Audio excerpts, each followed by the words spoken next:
Medical angle ಈಗ ದರ್ಶನ್ಗೆ ಏನಾಗಿದೆ 45 ದಿನಗಳಿಂದ ದರ್ಶನ್ಗೆ ಏನೋ ಟ್ರೀಟ್ಮೆಂಟ್ ಕೊಡಬೇಕು ಅಥವಾ ಬೇಲ್ ಸಂದರ್ಭದಲ್ಲಿ ಅಂಥ ಸಿವಿಯರ್ ಇದ್ದಂಥ ಪ್ರಾಬ್ಲಮ್ಮು 45 ದಿನಗಳವರೆಗೂ ಕೂಡ ಅದಷ್ಟು ಗಂಭೀರವಾಗಿ ಮೆಡಿಕಲಿ ಅದನ್ನು ಕನ್ಸಿಡರ್ ಮಾಡಿಲ್ಲ ಅನ್ನೋ ಒಂದಿಷ್ಟು ಅಂಶಗಳು.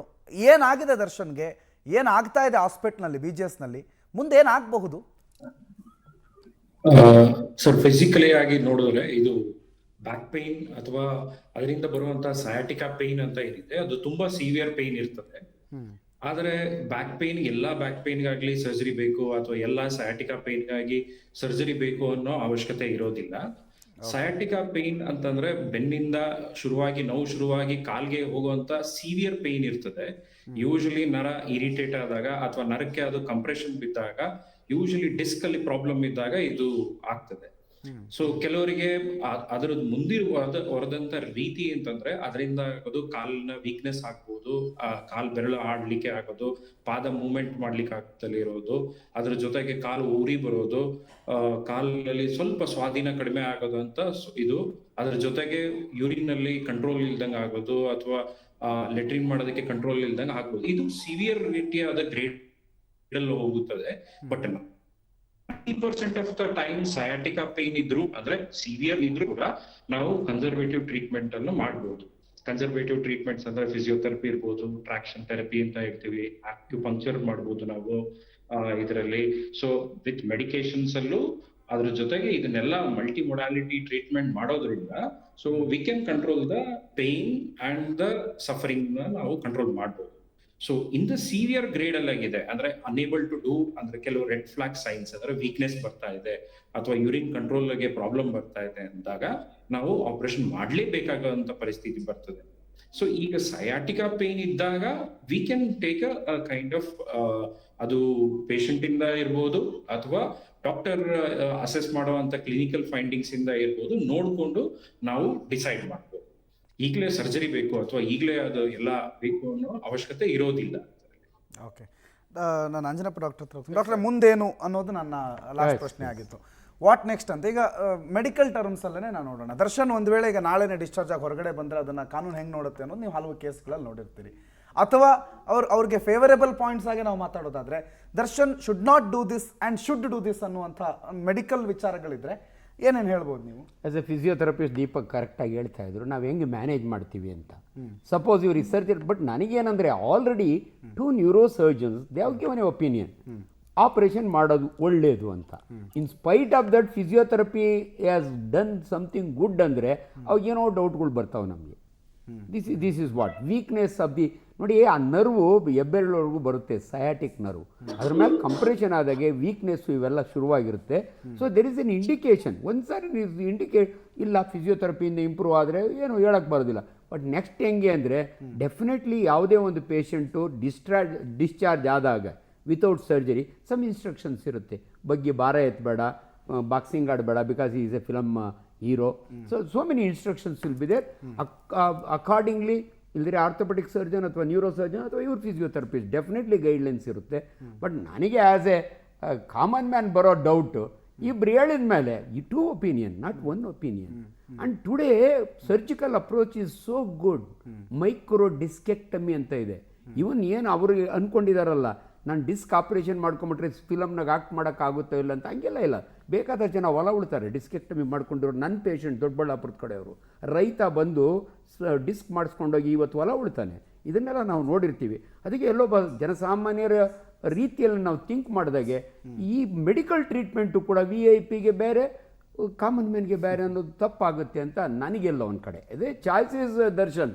ಸೊ ಎಲ್ಲೂ ಕೂಡ ಯಾರು ಕೂಡ ನನ್ನ ಸ್ಪೀಕಿಂಗ್ ಅಗೇನ್ಸ್ಟ್ ದರ್ಶನ್ ಇಂಟೆನ್ಷನ್ ಅಂತ ಎಲ್ಲೂ ಇಲ್ಲ. ನನಗೇನಾಗುತ್ತೆ ಅಂದರೆ where is my medical profession ಅಂತ ನನಗೊಂದು ಡೌಟ್ ಬರುತ್ತೆ. ಆಮೇಲೆ ಉಮೇಶ್ ಅವರು ತುಂಬ ಚೆನ್ನಾಗಿ ಹೇಳ್ತಿದ್ರು, ಗ್ರೀವಿಯಸ್ ಇಂಜುರಿ ಬಜ್ಜಿ ಮಾಡಿರು ನಿನ್ನ ಪೇಷಂಟ್ನ ಸತ್ತೋಗಿರಲಿ, ಅರ್ಧ ಮುರಿದೋದ್ರೆ it becomes a grievous injury. ಒಂದು ಹೇರ್ ಲೈನ್ ಫ್ರಾಕ್ಚರ್ ಆದರೆ it becomes a grievous injury. There is a definition for what is simple. ಸತ್ತೋಗಿರೋದು ಒಂದೇ ಅಲ್ಲ, what is a grievous injury ಅಂತ ನಮ್ಮ ಜ್ಯೂರಿಸ್ಪ್ರುಡೆನ್ಸಲ್ಲಿ there is a definite definition. But ನಾನು ನೋಡ್ದಂಗೆ ಎಲ್ಲೂ ಕೂಡ ನಾನು ಇದುವರೆಗೂ ಮೀಡಿಯಾದಲ್ಲಿ ನೋಡ್ದಂಗೆ ಯಾವುದು ಫ್ರಾಕ್ಚರ್ ಆಗಿರೋದು ನಾನು ನೋಡಲಿಲ್ಲ. ಇದು ಮುರಿದಿರೋದು ಇವೆಲ್ಲ ಇಂಪಾರ್ಟೆಂಟ್. ಐ ಥಿಂಕ್ ಅದನ್ನೆಲ್ಲರೂ ಕೂಡ police inspectors is a very wise man.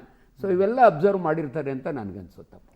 Lohith, ನಾವು ಕಾನೂನಾತ್ಮಕ ಆ್ಯಂಗಲ್ಗಳಲ್ಲಿ ಮುಂದೇನು ಅಂತ ನಾವು ಒಂದು ಅನಾಲಿಸಿಸ್ ಇಟ್ಕೊಂಡಿದ್ವಿ. ಸುಪ್ರೀಂ ಕೋರ್ಟ್ನಲ್ಲಿ ಬೇಲ್ ಆಗೋವರೆಗೂ ದರ್ಶನ್ ಹೊರಗಡೆ ಬರಲ್ಲ. ಯಾಕಂದರೆ ಒಂದು ವೇಳೆ ಹೊರಗಡೆ ಬಂದರೆ ನಾಳೆ ಇವರೇನಾರೋ ಮೇಲ್ಮನವಿ ಅಥವಾ ಈ ಆಲ್ರೆಡಿ ಬಂದಿರುವ ಬೇಲ್ಗೆ ತಡೆ ಕೊಡಿ ಅಂತ ಸುಪ್ರೀಂ ಕೋರ್ಟ್ಗೆ ಪ್ರಾಸಿಕ್ಯೂಷನ್ ಹೋದರೆ, ಇವರೊಂದು ವೇಳೆ ಡಿಸ್ಚಾರ್ಜ್ ಆದರೆ ಅದು ಅವ್ರಿಗಲ್ಲಿ ಮುಂದೆ ಆ ಬೇಲ್ ಕಂಟಿನ್ಯೂ ಆಗೋದಕ್ಕೆ ಎಫೆಕ್ಟ್ ಆಗಬಹುದೇನೋ, ಅಥವಾ ಸುಪ್ರೀಂ ಕೋರ್ಟ್ನಲ್ಲಿ ಹಿನ್ನಡೆ ಆಗುತ್ತೆ ಅನ್ನೋ ಕಾರಣಕ್ಕೆ ಸುಪ್ರೀಮಲ್ಲೂ ಬೇಲ್ ಸಿಗೋವರೆಗೂ ಸಿ ವಿ ನಾಗೇಶ್ ಡಾಕ್ಟರ್ ಆಸ್ಪತ್ರೆಯಲ್ಲಿ ಇರಿ ನೀವು ಅಂತ ಹೇಳುವ ಸಾಧ್ಯತೆಗಳು, ಅಥವಾ ಅಟ್ಲೀಸ್ಟ್ ಹಾಸ್ಪಿಟಲ್ ಶಿಫ್ಟ್ ಮಾಡೋ ಸಾಧ್ಯತೆಗಳು ಅಂತ ನಾವು ಒಂದು analysis as a common man ಕೇಸ್ಗಳನ್ನು ನೋಡಿರೋದಾಗಿ.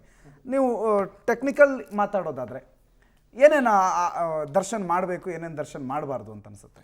ನಾನು ಬೇಲ್ ಸೆಷನ್ ಕೋರ್ಟಲ್ಲಿ ರಿಜೆಕ್ಟ್ ಆದಾಗ ಆ ದಿನನೇ ಒಂದು ಮೀಡಿಯಾಗೆ ನಾನು ಹೇಳಿರ್ತೀನಿ, ಹೈಕೋರ್ಟಲ್ಲಿ ಕೇಕ್ ವಾಕ್ ಅಂತ. ದರ್ಶನ್ ಅವರಿಗೆ ಹೈಕೋರ್ಟಲ್ಲಿ ಕೇಕ್ ವಾಕ್ ಈಸಿಯಾಗಿ ಬೇಲ್ ಸಿಗುತ್ತೆ ಅಂತ ಹೇಳಿ. ಸೊ ಆ ರೀತಿ ನೀವು ಅಬ್ಸರ್ವ್ ಮಾಡಿದಾಗ ಡಾಕ್ಯುಮೆಂಟೇಶನ್, ಇವಾಗ ನ್ಯಾಯಾಧೀಶರು ಅಷ್ಟೇ ಚಾರ್ಜ್ ಶೀಟ್ ಮೇಲೇನೆ ಬೇಲ್ ಕೊಟ್ಟಿರ್ತಾರೆ, ಇನ್ನೇನು ಅಲ್ಲ. ಚಾರ್ಜ್ ಶೀಟ್ನ ಅನಲೈಸೇ ಮಾಡಿಕೊಟ್ಟಿರ್ತಾರೆ. ನಾನು ಅದಕ್ಕೆ ಹೇಳಿದ್ದು ಪೊಲೀಸರು ಸರಿಯಾಗಿ ಮಾಡಿಲ್ಲ ಅಂತ ಹೇಳಿ. ಯಾವ ಪೊಲೀಸರು ಒಪ್ಕೊಳ್ಳಲ್ಲ ನಾನು ಚೆನ್ನಾಗಿ ಮಾಡಿದ್ದೀನಿ ಅಂತ ಹೇಳೋದು. ಇವಾಗ ನಿಮಗೆ ಗೊತ್ತಿರೋ ಹಾಗೆ ನ್ಯೂಮೆರಿಕಲಿ, ವಾಟ್ ಅಬೌಟ್ ದಿ ನ್ಯೂಮೆರಿಕಲಿ ಎಷ್ಟು ಪ್ರಮಾಣದ ಕನ್ವಿಕ್ಷನ್ಸ್ ಆಗ್ತವೆ?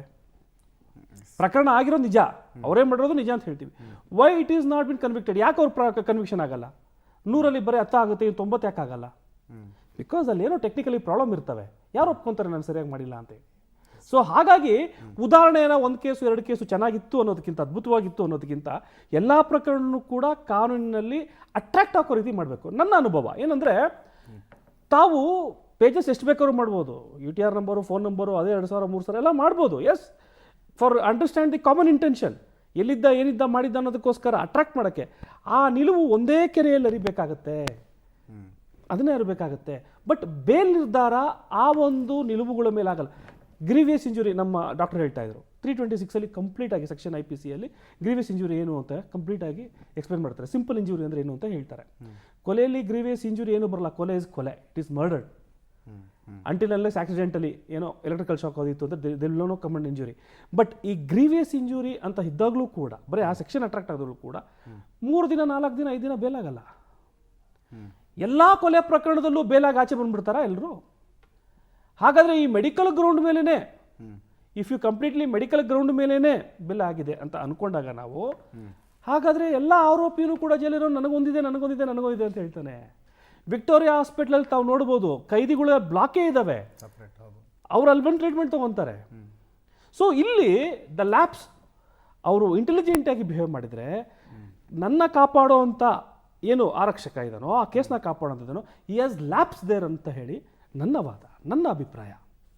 ಅದು ಕಣ್ಣು ಮುಂದೆ ಕಾಣುತ್ತೆ. ಇಫ್ ಈ ವಾಸ್ ವೆರಿ ಸ್ಟ್ರಾಂಗ್, ಎಲ್ಲಿ ಮೊದಲು ಇನ್ವೆಸ್ಟಿಗೇಷನ್ ಮಾಡಬೇಕು ಅಂದಾಗ, ಪ್ರಕರಣ ನಡೆದಾಗ ಆ ರೀತಿ ಹೇಗೆ ನೀವು ಅರೆಸ್ಟ್ ಮಾಡಿದ್ರು, ವಿ ಆರ್ ಆಲ್ ಅಪ್ರಿಷಿಯೇಟೆಡ್. ಹೌದು, ತಪ್ಪೇನಿಲ್ಲ, ಹಂಗಂತ ಅವ್ರು ತಪ್ಪು ಮಾಡಿದ್ದಾರೆ ಈಸ್ ನಾಟ್ ಸರಿ ಅಂತ ಹೇಳಿ ಹೇಳ್ತಾ ಇಲ್ಲ.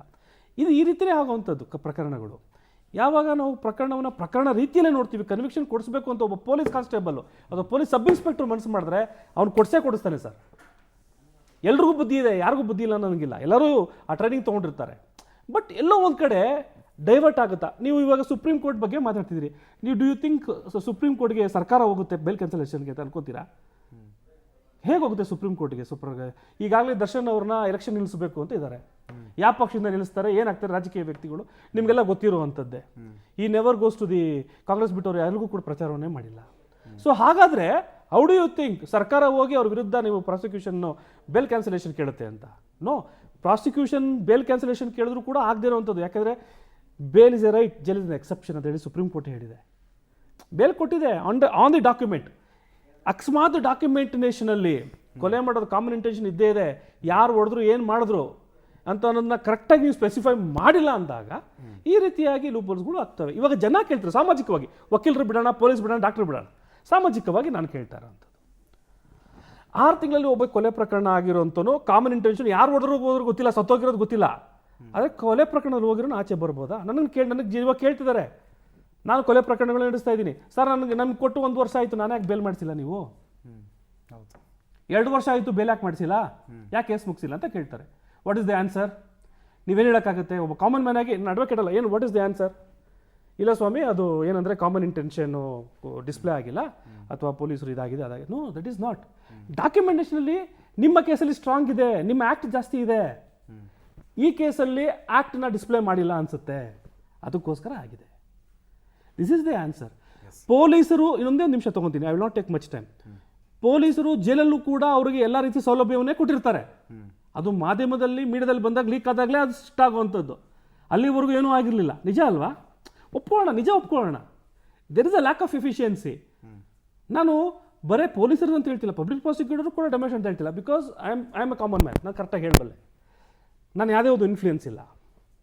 ಸೊ ಹಾಗಾಗಿ ನಾನು ಹೇಳ್ತಾ ಇರೋವಂಥದ್ದು, ಯಾವುದೇ ಒಂದು ಪ್ರಕರಣದಲ್ಲಿ ಏನೇ ಒಂದು ಬೇಲ್ ಆಗಬೇಕಂದ್ರೂ ಅಲ್ಲಿ ಏನೋ ಒಂದು ಡಿಫೆಕ್ಟ್ ಡಾಕ್ಯುಮೆಂಟಲ್ಲೇ ಕಾಣುತ್ತೆ ಹೊರತು ಇನ್ನೆಲ್ಲೂ ಕಾಣಲ್ಲ. ಹಾಗಾಗಿ ಈ ಬೇಲ್ ಆಗಿರುವಂಥದ್ದು ನನ್ನ ಅಭಿಪ್ರಾಯ. Thank you. Yes sir, Umesh sir, ನಾನು ಇದೇ ಪ್ರಶ್ನೆಯನ್ನು ನಿಮಗೆ ಫಾರ್ವರ್ಡ್ ಮಾಡ್ತೀನಿ. ಅದಕ್ಕಿಂತ ಮೊದಲು ಒಂದು ಸಣ್ಣ ಬ್ರೇಕ್ ತೊಗೊಂಡ್ಬಿಡ್ತೀನಿ. ಆದರೆ ಒನ್ಸ್ ಅಗೇನ್ ನಾವು ಈ ಇಡೀ ಡಿಬೇಟ್ನ ಕನ್ಕ್ಲೂಷನ್ಗೆ ಬರೋ ಸಂದರ್ಭದಲ್ಲಿ ಜನಸಾಮಾನ್ಯನ ಮನಸ್ಥಿತಿ, ದುಡ್ಡಿರೋನಿಗೊಂದು ನ್ಯಾಯ, ದುಡ್ಡು ಇಲ್ಲದೇ ಇರೋನಿಗೊಂದು ನ್ಯಾಯ, ಅಥವಾ ಸಮಾಜದಲ್ಲಿ ಪ್ರಭಾವಿ ಅನ್ನಿಸ್ಕೊಂಡವನಿಗೊಂದು ನ್ಯಾಯ, ಪ್ರಭಾವಿ ಅನ್ನಿಸ್ಕೊಳ್ಳದೇ ಇರುವ ನನ್ನ ನಿಮ್ಮ ಹಾಗಿನ ಜನಸಾಮಾನ್ಯನಿಗೆ ಮತ್ತೊಂದು ನ್ಯಾಯನ ಅನ್ನುವ ಪ್ರಶ್ನೆ ಉದ್ಭವ ಆಗುವ ಹಂತಕ್ಕೆ ಈ ಪ್ರಕರಣ ಅಂತೂ ಹೋಗಿದೆ.